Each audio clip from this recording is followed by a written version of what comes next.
Well, Baba, we could. This chapter deals a lot with the nature of desire and overcoming desire, developing detachment and indifference to the world in order to have peace, real peace. But first, what do you mean here? What's the nature of quietude? What's meant by that? It's not just being in a The silent word quietude. quietude. Quietude. It's first thing you think of. Maybe just having. If you live in a busy world, just being in a room where it's not noisy. But here, it's making the mind not noisy. Uh, Ha. Quietening the mind. Such is the words I might have used. Or silencing the mind. In the beginning, for a beginner, this would appear as impossible or any, what is this idea of quietening means. Whereas the body needs to be active in the world if you have adopted a way of life. But if you need to enjoy a peace and enjoyment needs to be there, the more non-violent, and then next stage is total quietening the mind. If that is possible, then you can maximum peace can be derived. You can be active in the world, like a yogi achieves this. Like for that I have given example, like even if through this body I might be talking, I'm able to communicate using this physical body. But in me, as the consciousness, which was earlier mind when it was into imaginations, it is totally silent. It doesn't reverberate or doesn't picturize or doesn't go on thinking into any cravings. Such thing doesn't happen. It remains silent. Even when you talk to me or I talk to you, it always remains silent. Mechanically, this body can function. So this is what the quietening. And another important thing that can be achieved through quietening the mind is, if the mind becomes quiet, then it starts going towards its ultimate truth, the divinity. Otherwise, it is extrovert, imagining always, picturizing and dramatizing things. So it won't go introvert. It will be away from its real self, in consciousness, in illusion, of course. So that is why in sadhana we try to teach meditating just to watch in between eyebrows. When you are just watching, you can become silent. Because when you are just watching, you stop thinking gradually. Mind has these two aspects. You can watch, you can think. But if you are thinking, 100% you may not be able to watch. Your eyes might be seeing, looking into it, gazing even. But the mind could be running away anywhere else. It has, sky is the limit for the mind when it goes into imaginations. But when this mind becomes quiet, so then it goes introverted. It goes into itself to settle down composedly. That is when we call it as the self-realization. You realize who you are, how you exist, and then you settle down peacefully. so the journey then goes from existence to existence becomes consciousness of existence, and that becomes mind as it begins to imagine. And then time and space appears, manifests, temporary existence appears. And so meditation, by just watching, it just brings the mind to silence, and all that Yes. appears, and just the self that you are remains. Yes, that's what happens. So, when in the beginning, say the ultimate truth is not into any imagination. The word used for that is Mahasamadhi, a supreme stillness, firm stillness. That is how the ultimate truth exists in itself. This is one thing. And as I have told us, the beginning, enormous amount of consciousness arose and started imagining. When it imagined, creation happened. Such was the potency power of that consciousness. In the beginning, that concept of creating, it remained in itself. It did not get involved with its creation, whatever it created or whatever it imagined. It further did not go into a craving. But the next generation, when the mind went on getting diluted, so it gets involved into its own creation. So just like now, in the mind, a human being, generally what happens, goes into imagination. When they go into imagination, they get involved with their own imagination, thereby experiencing the dualities of good, bad, happiness, unhappiness, fear, tension. All these things keeps happening simultaneously, one after another. Happiness and then followed by unhappiness, then followed by happiness. So this thing, to stop this, is the teaching of silencing the mind, because it is the mind which is working and making all these things happen, so that you can overcome all unhappiness, dualities of fear, stress. Everything can be permanently, you can achieve a peace. So this watching is taught so that you can silence. If you just watch and do not get involved, do not analyze. Watch means do not analyze any thoughts, do not try to define the thought, and do not try to find any reason why this is there, why not there, any such thing.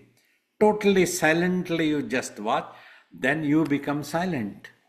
Eventually your thinking all, effect all reduces and vanishes. When it disappears, you will see all the thoughts and visions that were in your mind disappearing also. It all dissolves. So then what remains is the pure consciousness of existence. That's what we try to address. Pure consciousness of existence. So thus, slowly, as you progress in that same status, if you continue, that is when you will be able to do tapas, long hours of holding on the mind silently into itself. So then practice happens, then totally it becomes the pure consciousness. So whenever I address it as mind, the same thing when it is into imagination, it is known as mind. The same thing when it becomes quiet, it becomes known as pure consciousness. That means wherever you apply the consciousness, you can become aware. So when it gets applied to itself, you become aware of yourself. This is just before the merger, all these experiences happen. So, Baba, is a yogi, then he's aware that he's this pure consciousness all the time, but you seem to have thoughts, but is that thoughts are in addition to being aware that you're the pure consciousness all the time? They just arise or do not have? You see, here thoughts, I would not be holding the thoughts, and I would not become a victim of my own thoughts also. Because I'm totally aware that this is simply an imagination that is coming up. Suppose when I have to answer a question, talk to you, it fluently comes. Most of the time I don't even have to think. Those thoughts just doesn't arise, picturize, or show me anything in the mind. I experience only a silence, but fluently through the mouth the sound goes on coming. So many times I myself would wonder afterwards if I listen to the recording of what I would have spoken, or the question or the answer that I would have given, I would be wondering if from where did this came? Is this his knowledge and the ignorance? How does all these things happen? It is such a wondrous thing. That is why I insist of asking a question. If the question is clear and sharp, then the answer fluently comes out. So about experience, about the truth, that is easy for me. During my sadhana, I did observe all these things a little bit, but when final merger happens, everything disappears. All experience disappears there. So thus, there is no craving of holding. Even if at all I have to use some imagination, a little bit of my consciousness is in touch with the brain, applying the brains. When I have to teach, I have told that I use the nearest imagination possible. Even if a yogi like me needs to teach, I have to use the nearest imagination possible to give a clue to the student. This is what you have to achieve. See, every word is an imagination. When I tell you just watch, that watch also is an imagination. You have to watch, imagination. But that is the nearest clue for you to become quiet. So, Baba, is it something like you're the stillness, you are the silence, and out of the silence, those answers to our questions just appear spontaneously? Yes. So you don't really have to Exactly. think; they just appear. Kind of like what's Yes. really happening in reality anyway is this whole manifest existence is just appearing in consciousness. Yes, exactly. That's how it happens. Huh.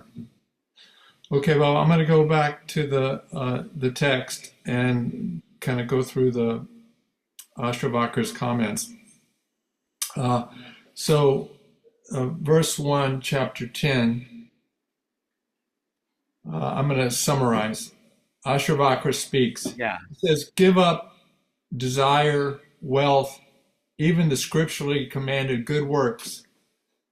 Become indifferent to everything and everywhere. Look on friends, land, wealth, property, prosperity, gifts, worldly good, fortune, as a snare in a dream or a magician's show lasting only a few days. Exactly. You see, in short, I have always told one important thing, if you all have observed, when you call this world as very good, then also you get involved. If you call this world as very bad, then also you get involved. The idea here is to rise above these dualities, neither good nor bad, nothing of this universe. However, as a drama, you can continue living in this world in a normal way, any way of life that you would have adopted. You might be a householder, you might be a business person, you might be a monk, whatever it is, some activity will definitely go on. So you continue that. But when you practice sadhana, meditation, your mind will not absorb any imprints, it will not take anything as a serious, it will remain quiet, at peace, simply happening. So thus, there is no desire at all. Baba, a lot of what Ashravakar seems to be saying in this chapter and in other chapters is kind of preparing your mind mentally, not to hold on to things, to allow life to happen. Exactly. This is what we also try to emphasize. So you live any normal life, but take care that your mind doesn't pick up anything as serious. The meditation is like the tool that can really turn off the mind. Turn off the mind, and it will not absorb any imprints. It will not take anything seriously. It will remain in itself at peace.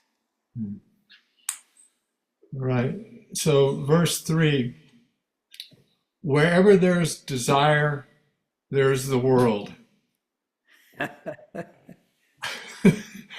Adopting firm detachment, be free of desire, and be happy and contented. For bondage is made from desire alone. The destruction of desire is liberation. Yeah, I have told about this point also. As long as you need something, you are binding itself and you depend on somebody, something, then you are not free. The bondage is there. And the contentment also can never come. Always there is a need, and that need can go into a greed also. Anything can happen. But once the need ends, all need ends, that is when you are independent, totally. You don't, because for your existence, you don't have to depend on anything. But this body depends on so many things. It needs oxygen, it needs water, it needs food, this, that, urges, everything happens. So it cannot be independent ever at all, impossible.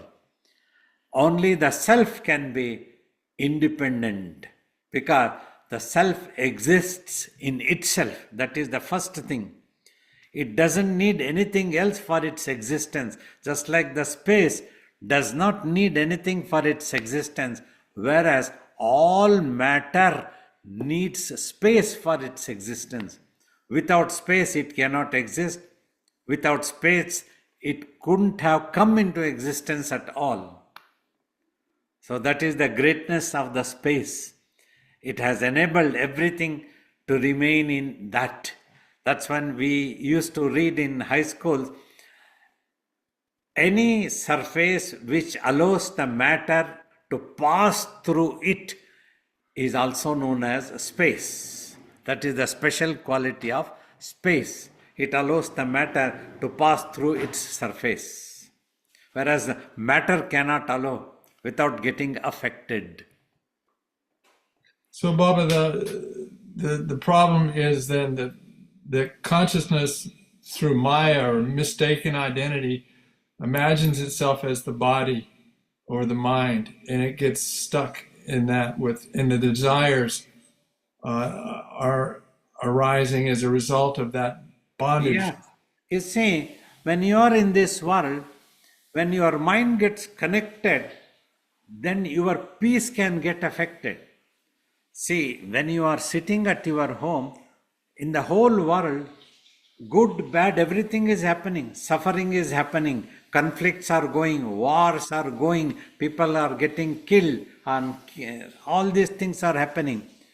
But if you are not aware of any such thing, and if you are not connected mentally to anybody, if it is not your friend, you don't know what that person is, then you will not be that much affected. But mentally, when you are connected to somebody, if it is a friend of yours, you are so much attached, a relative or somebody, when something happens to that somebody, then mentally you will be affected.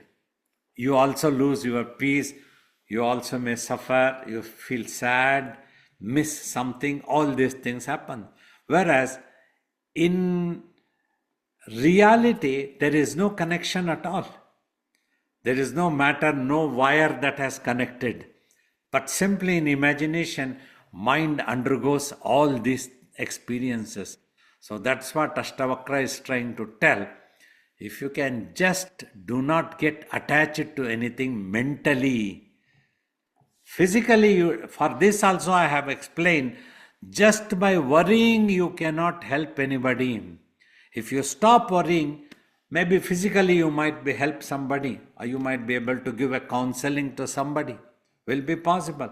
Physically you help, you work out anything, but mentally you don't have to get involved. This may appear very weird for common people, but when you achieve strong meditations and eventually go into tapas, this is possible to get achieved. This is what we live in this world. I might appear living in this body, normally eating like anybody. I like this one, I don't like this one. I might be talking even, but inside me, I am not affected at all. I don't suffer really for anything. If it is there, it's okay. If it is not there. But outside, I have to show so that people don't take me granted. I have to behave normally. That is important.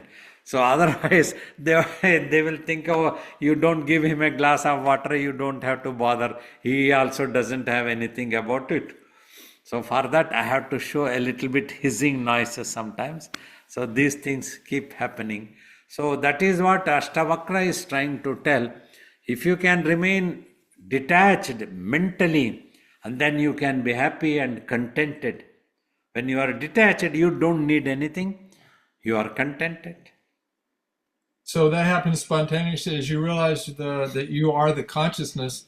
Exactly. That Then is the point now. you need nothing. There's nothing you need, so you're When you content. realize that there is nothing that you need. Okay. All right. Great. Bondage is made from desire alone. The destruction of desire is liberation. Only by detachment to the changing world does one attain the unceasing joy of self-realization of the self. Now, your commentary, Bobby, it says it's important to cultivate detachment, not get attracted with any desires for worldly prosperity. Everybody in this world is selfish and operates based on their own wishes. It's true. I mean, even wanting good for other people, you get attached to that too. You can get pretty upset. Your children aren't behaving properly. That's when somebody said that there is really no such thing called charity. You would like to do it only if you are going to become happy. Right. It's better if you don't need anything of this world. This is what you were talking about. And do not entertain any desires to obtain such prosperity. Only detachment to the world can give you peace. If you have detachment, you'll become spiritual to know the truth of your existence and about the ultimate divinity. Even when you try to perform good works, you're likely to get sucked into a vicious circle of greed, anger, corrupting your mind, which is the consciousness of your existence. So this is exactly, we have been talking about this many times and in my teachings also. This is what happens if you get attached. So to mentally becoming detached, only the sadhana, meditation, not simply by reading a book or listening to a talk, it will not come. This listening to a talk and reading a book can be inspiring, can be motivating, but finally you have to sit for sadhana, meditation. That's what workshop we try to do it. We try to conduct retreats and we try to do meditations, Zoom classes, so that people can practice and understand. While practicing, what you need to understand is just you have to watch. When you are watching, you are not thinking anything, then that becomes the practice of the mind. It becomes quiet. It won't be thinking at all. It remains quiet. Everything will be going on. The world is going on. A higher consciousness, whatever has done, so let it do it. We don't have to go into a head-on collision with this universe, world. Why it is going this direction, why not this direction? When we try to do that one only, we get affected. If it is winter, it is winter. If it is summer, it is summer. If we don't like summer, we want it winter when it is summer, then we get affected mentally. Baba, you're not advocating, this kind of indifference. People have interpreted these type of sayings in scriptures as an indifference, and they're not self-realized. They don't have much awareness of their self. They just become kind Exactly. of. I have clarified for this question several times. It has come. Simply getting detached doesn't mean that you are indifferent. Physically, you can carry on your responsibilities, your work, Whatever way of life you have adopted, you fulfill all the responsibilities. Simply you would have detached the mind for the results. That is one important thing. Whatever goes on happening, you accept it graciously. That graciousness comes within you. You put an effort, whatever is in your capabilities. You don't give up anything till the last breath of life. But when the result comes, which is not in your hand, then you have to accept it. After trying my best, so this is what it is. So accept it. So that's what the meaning of this one. So you are not actually indifferent. That's what even Vasistha tells. A yogi appears to be inert and indifferent when he is in his own samadhi because he always exists in it himself. He is not into this world always. But however, if anybody pray to the yogi, he becomes compassionate. He will bless them. He will pray for them with the divine. So these things, he will also become affectionate, compassionate, everything if somebody prays for that. He is not an inert. But however, he would appear as if he is indifferent. But indifferent is slightly a rude word in spirituality, as far as I am concerned. So he is not indifferent. Like I am, I love all of you. I'm not indifferent. But however, 100% every moment I cannot keep everybody in the mind. That is what happens. Like we have a communication thing. You write to me something, I will reply. But without writing to me, you don't expect that I will imagine and I will write to you something that doesn't comes to me. I don't know what it is. That is all. It is simple. So when people have birthday, they have to write, it is my birthday, Babaji, please pray for me, please bless me. Readily I will pray and I will bless everyone. I am compassionate. So I hope people will understand this. This is not indifference, but simply remaining in myself. So when you are deeply sleeping, so you don't mean that you want to be indifferent to the world, but you cannot help. You are deeply sleeping. That's how you are unconscious of the world. But once you are woken up, you are ready to attend to your duties. Okay, thank you, Baba. So, continuing, properties, homes, wealth, and relations are all dreams that end up taking you to the desert of despair. They're all temporary. Only self-realization leads to permanent, supreme peace. There is no peace ever in obtaining worldly objects. You see, these things are very important that we try to clarify. The present era is different. In olden days, those great masters were very blunt and they used to talking to their students, they used to straight away slapping like this. But we assure to achieve self-realization, you don't have to give up your homes, you don't have to run to caves and forests, you don't have to give up your family life also. You be a family man. Instead, you modify your thinking. Look after each other. Be affectionate to each other. Be good understanding to each other. Love each other. Accept each other as you are, as they are. Like that in a family, all. Then the family can have harmony, peace. From the family, we come to the society. In a society, let us all accept each other. Let us all love each other. So in the world now finally, let in this world, so you be a David, I be a Gopal, that shouldn't be a problem at all. There is no problem. So we respect you, I respect you, so you respect me.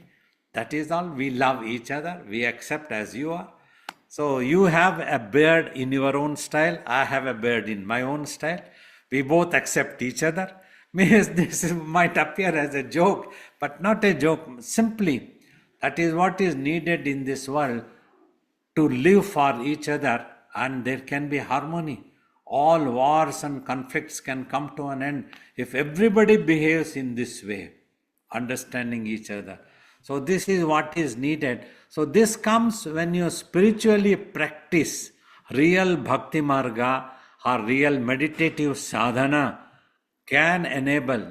Ability is important. That's what I talk always. If you are not able to do it, you don't have the ability. That's why you are unable to do it. That is the meaning, right? But to gain ability, you need to do sadhana. You need to have this ability in the mind. If your mind is pure consciousness, that gains ability. You become a matured human being. You will always see a larger cause, like Lord Shri Krishna taught. Larger cause, welfare of the entire universe. That's what I have told. By when we pray to God, let us pray, let the whole world be happy. We are also in that. We don't have to separately tell God, please give me happiness only to me, is not needed. If I ask that you give happiness to the whole world, automatically I am also there, I will also be happy if the world is happy. If in a house everybody is happy, everybody will be happy. If one loses the happiness, that may affect others' happiness also. So this is what as human beings we need to understand. So if we practice meditation, this must not be forgotten. If you do not practice, it will not come. I have seen practically in my life of 70 years in this world. So people who have simply sat for meditation but have not practiced actual meditation, there has not had been any transformation in them, upholding any human values. They have behaved very selfish, narrow-minded, all things of greed. These things we have seen. I have wondered why. Because if you practice in the right sense of just watching, when the consciousness becomes purified, you will transform into a better human being. You will consider the whole world larger cause. That's what we need to understand. If we drop a nuclear bomb and break the whole earth into two pieces, we are also gone. That is the old saying, when two people fight, two graves need to be dug. Who gets killed or who gets affected, we don't know. So that's what we have to realize. In these teachings, I have modified so that people don't have to worry that what is it they have to sacrifice. Many people ask question. There is one beautiful sentence, word comes in Bhagavad Gita, Shri Krishna telling, Tyagat Shantiranantaram. The same thing which Ashtavakra has explained here, he has told in one word, when you sacrifice, then only there will be peace. But people get confused. What is it that we have to sacrifice, Babaji? You don't have to sacrifice your house. You don't have to sacrifice your family life. Nothing.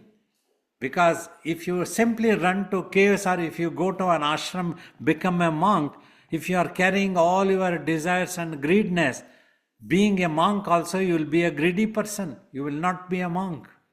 If you have not practiced meditation, that is very necessary. So that you can do at home also. Being a householder, if you meditate, you can become a yogi. So that is what is needed. Practicing is needed. Then the consciousness becomes purified.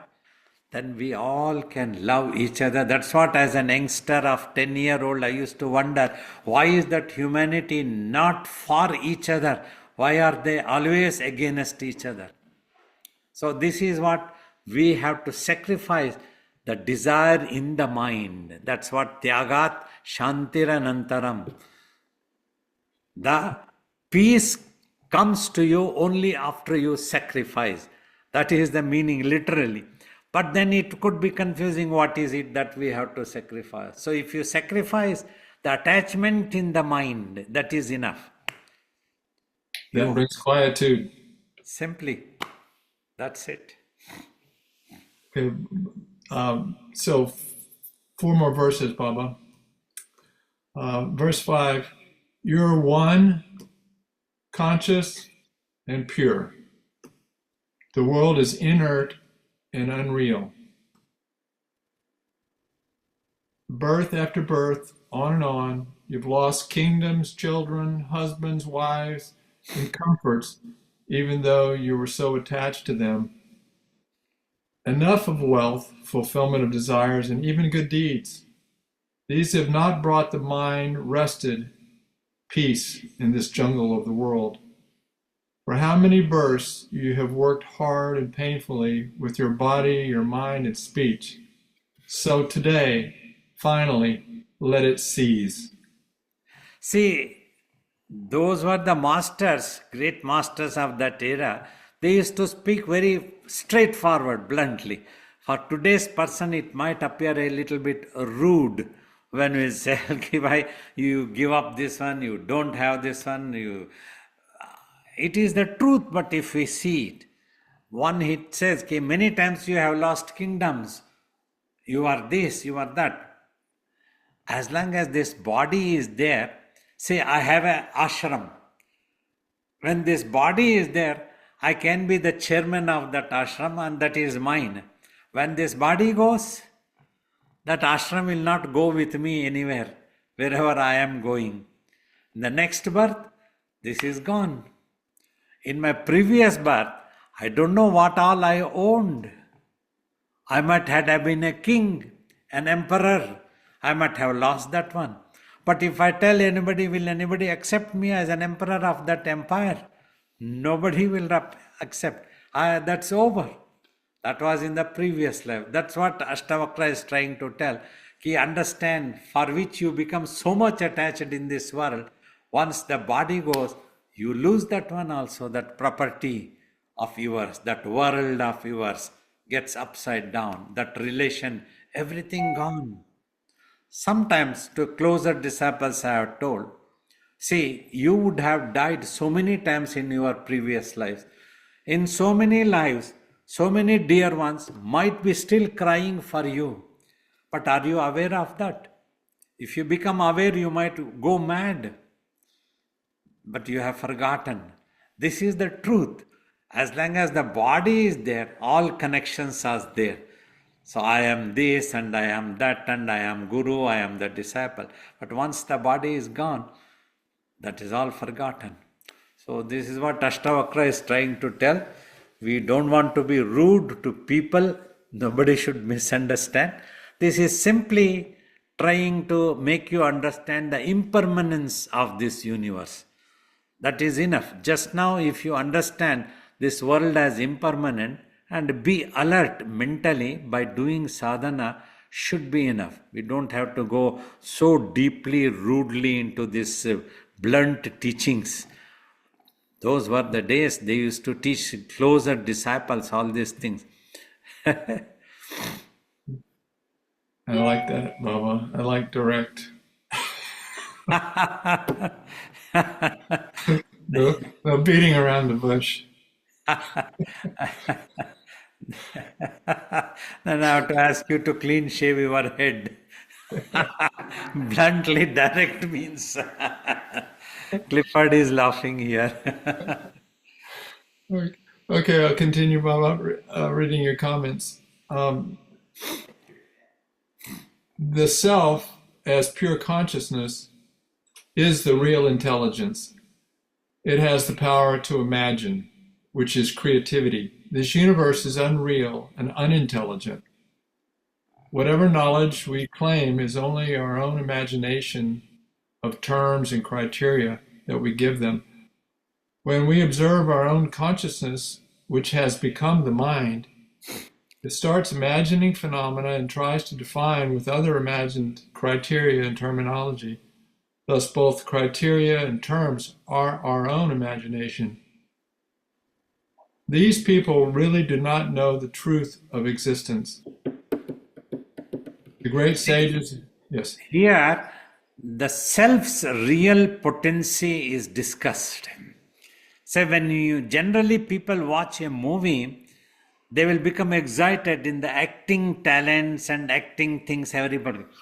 Hardly people may think about the person who would have directed that movie, produced that movie, so much of efforts by such a big team that would have given all these things.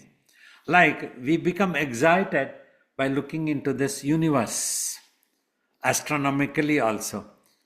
But if we try to think, what about that amazing supreme energy, supreme consciousness, which would have created this?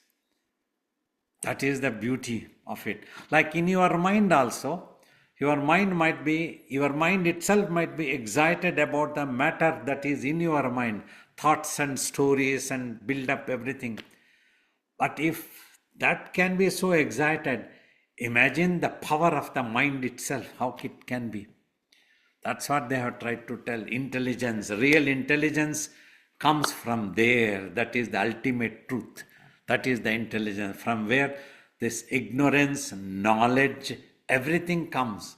And this creation has come. Always I have tried to tell, when you enter a room, space seldom attracts you. Only the matter attracts. There is a table, there is a sofa, there is a fan, and there are people sitting. Everything attracts. You try to identify everything, you want to know about everything, but you never bother about the space at all. Nobody bothers anywhere. Hardly, they simply neglect it. It's a void place. The void place in between these two walls is known as space. More than that, they don't want to think. But it is the space which is holding this universe. And that space doesn't need the universe for its existence. But the universe needs space for its existence. So this type of things, when we try to think, then we understand the greatness of the space. That space is not an ordinary inert. That's what they have tried to tell in Gayatri Mantras. Tat Savitur Varenyam. That, Tattva means that. That is not an inert, ordinary object. It is as powerful like the sun is powerful in its light and in its rays and its energies, everything. It is like that. That was the nearest object they have given this example. And that is also divine in nature, because that is the example of quietness. Even if you see amongst the matter and space, space is the beautiful example of the silence, serenity, tranquility. When your mind also becomes like space, then it achieves the supreme peace. That's why when we adopt the remembrance of that truth, space, in our mind, that's what we are precisely trying to do when we try to meditate, just watching. When we are watching means we are trying to connect our mind to that space that is all pervaded, that is the ultimate divinity. Then that can give us supreme peace and wash away our unhappiness and sins. That sin that we committed by forgetting our real self. That's what it means, Gayatri Mantras. So that is the beauty of it. So that is what is needed to reminding that's what the real intelligence is. You go to the root cause. People want to go to the root cause. So as an youngster also, I used to think this another funny thing. It used to come to the mind. If there is happiness, it is not enough if it is there for 1 hour or half an hour or 2 hours. It must be there at all times, 24 hours, 12 months. Why the fluctuation? Is there something wrong in me? Something wrong in this world? Sometimes there is excitement, there is peace, there is happiness, but sometimes an unknown fear, a stress comes. What is going to happen next? What is my future? Why is this happening? So based on these things only, what Ashtavakra is trying to tell, that is the real intelligence, means this is what it means. That's why it is recommended to go for self-realization. Quietening your mind is what is the first step you have to achieve just by watching in between eyebrows. Thank you, Baba. Yeah, It says only the self is real, which is impossible to know. Self-realization is to become aware of the self. Truth is beyond all imaginations. Curiosity to know about the universe and creation has not given humanity any harmony or contentment. Only quietness of the mind and abiding in the pure consciousness of the self is peace and contentment. With every birth, you addressed this a few minutes ago, Baba, with every birth you forget the previous birth. And with all that, all relationships and emotions, only those alive keep remembering the dead and experience emotions of sorrow and misery. Get rid of this imagination and become aware of the self by becoming quiet in consciousness. Yeah, beautiful truth is told in these teachings, and it is the reality, truth. So that's what one have to understand. So that is why when we are alive, we need to respect each other, love each other. When one of ours goes away, then we understand the value of it. It's always said, when you lose peace, you understand the value of peace. If you lose your money, you understand the value of that money. If we lose even one part of our body, even a nail we lose, we understand the value of that thing that has been given to this body. Like that, when we lose only, we understand the value. When it is there, we take it granted. When Babaji is sitting with you all in Dehradun ashram, everybody in Dehradun, oh, Baba has come to the ashram, he will be there, we can go next week, no rush to go. So they go. But if I don't go there for 3 months, then they start asking, when are you going to come? We need to have a darshan. We haven't seen you for a long time. You haven't come to Dehradun. You have forgotten us. I come and I keep sitting for 1 month and 2 months. Then you don't come. When I am not there, you keep lamenting. Then they understand the value. Baba has gone. They said, you keep sitting, even if we don't come for darshan, at least there is solace in our mind that Babaji is there in the ashram. There is peace and happiness for us always. Some people express like that one. So it is like that. Once it has gone, it's over. Last two paragraphs, Baba. Mental attitude gives rise to more births and deaths. In this life, the mind goes on absorbing imprints when it recognizes the world, makes analyzations and judgments. Thus, absorbing imprints, it builds up an attitude for itself. These are acquired habits of the mind. When death happens, the brain dies, and the mind, as infinite consciousness, gets kicked off the reflections of the brain. At that time, attitudes form the intensity of thoughts and cause the next birth, life, destiny, and death again and again. If we become quiet in consciousness, all these miseries come to an end with liberation and abiding consciously in the self. Yeah, this is what the commentary I have written in my comments. This is the language I have used often while talking to you all, to people, teaching or any such thing. So one simple criteria, if your mind is more violent, you can be belittling yourself in your next birth. You can become an animal, you can go into any other creature, even if you become a human being also. See, simply by becoming human being itself, one will not win of a better birth. A person has born as a human being, but he has lost all culture and character, doesn't have anything. He behaves so selfish and narrow-minded. He is like a hooliganism. He doesn't know what is human values, nothing.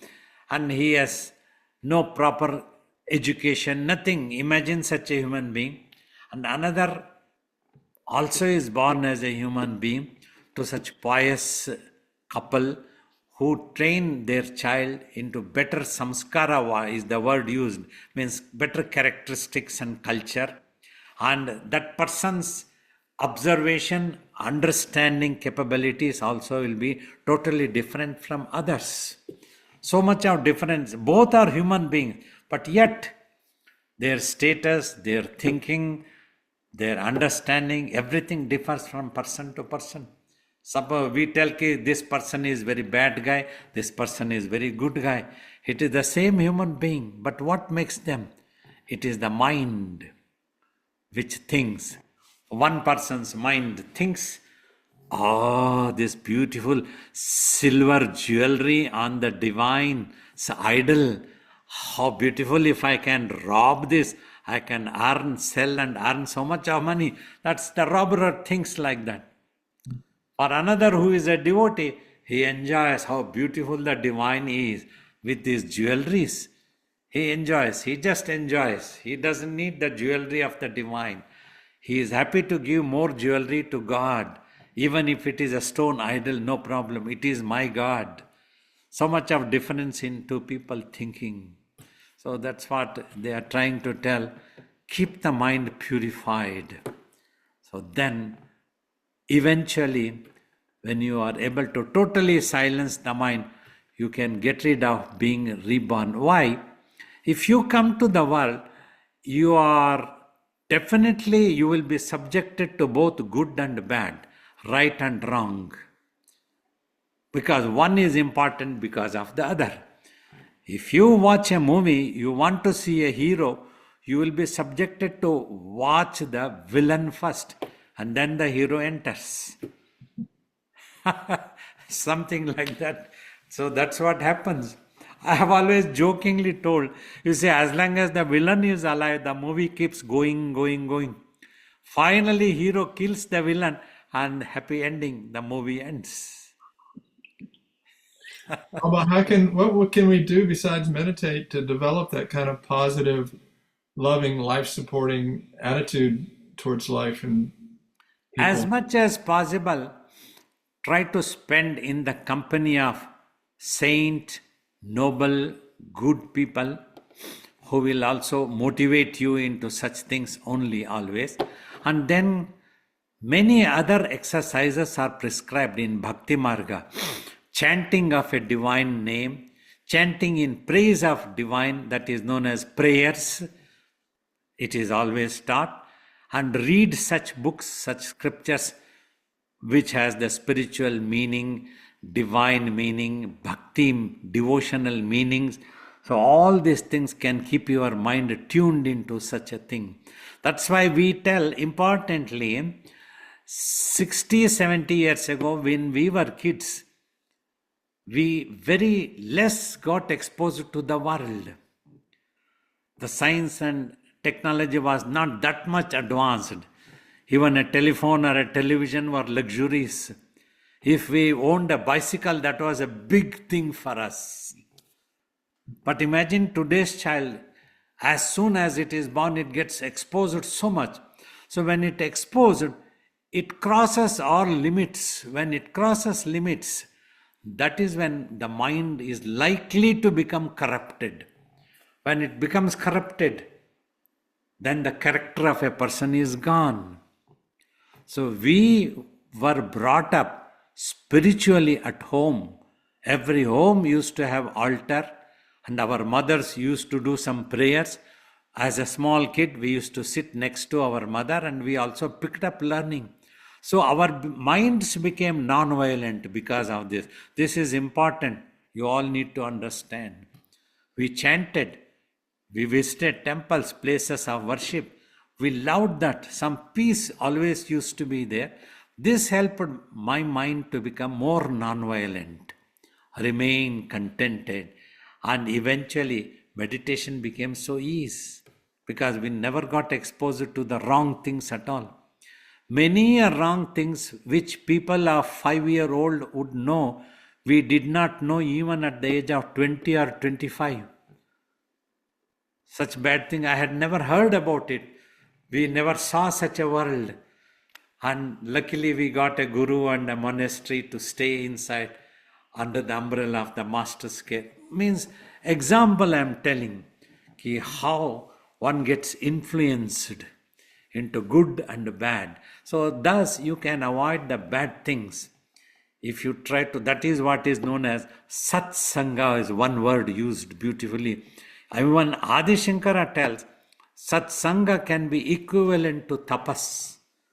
Means satsanga, you are always in the company of noble people, say for example, saintly and good guys who will invite you to go to a temple, he will invite you to do some singing of the God, who will invite you to learn some meditation. Hey, there is a Babaji, come, you also learn meditation. That is the company of the noble. Otherwise, if it's a bad company, come on, have some drink here. Why are you wasting your time? Enjoy the life. Smoke. You smoke and you enjoy, you do anything. Like that, they will drag you into wrong things. So like this, you can keep yourself influenced into the right direction, good things. Then your mind will get attracted to saints and a yogi easily. Thank you, Baba. Just the closing summary, the last paragraph in chapter 10. The master gives a strong dose of advice that enough is enough. For so many births, you have done hard and painful work with the body. Every time after all that work, you had to lose that body in death and get another to start, to learn, work, and undergo all that pain again. It's time to stop this process of consciously undergoing births and deaths. Now work one last time to get liberated and remain and regain your supreme peace of awareness that you are pure consciousness and totally free from any bondage. So this is such an important thing. As we all realized as an youngster, when I heard Adi Shankara's Bhaja Govindam sing the glory of God, because when death comes to your body, none of your worldly powers can come to your rescue. The death will not ask, are you an emperor? Are you just a common, ordinary, begging alms? Whoever it is, it's time, let's go, come. The death will come and take it away.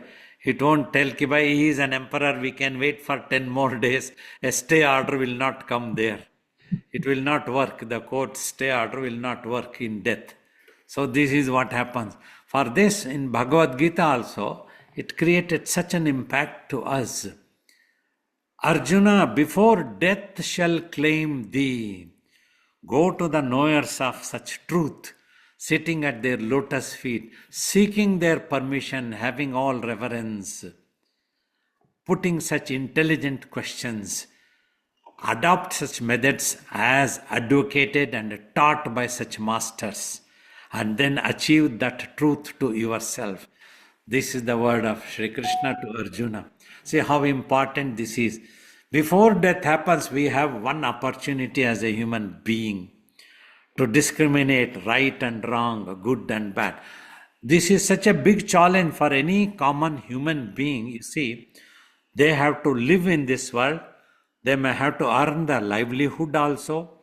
Whatever responsibilities they have undertaken as a householder, as a business person, as a monk, or whatever it is, they will have to fulfill such responsibilities. So the world is always a big challenge. They have to undergo emotional problems, this, that, so many things. In the midst of all this, they have to undertake the spirituality. That is what is recommended. That's why spirituality was taught as a way of life in ancient India. It was never taught as a religion or a doctrine, any such thing. Just a way of life. You get up in the morning, you have a shower, you remember. That's what Vishwamitra telling Sri Rama, Kausalya Supraja Rama Purva Sandhya Pravartate. Oh Kausalyas, the lion, you understand that the evening and night is over, it's early morning, it's time that you get up and having your bath, purify your body, sit down to remember the divinity, perform that duty, Devam Ahnikam. So that's how they taught. All these things were taught as a way of life. Remembering God should be a way of life.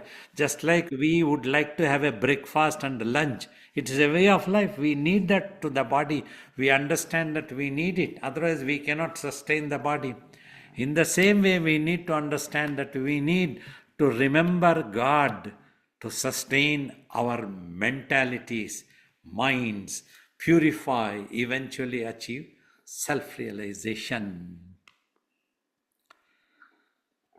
Nice. Today's session was very nice. You did a very good job of just asking questions and giving me such an opportunity beautifully.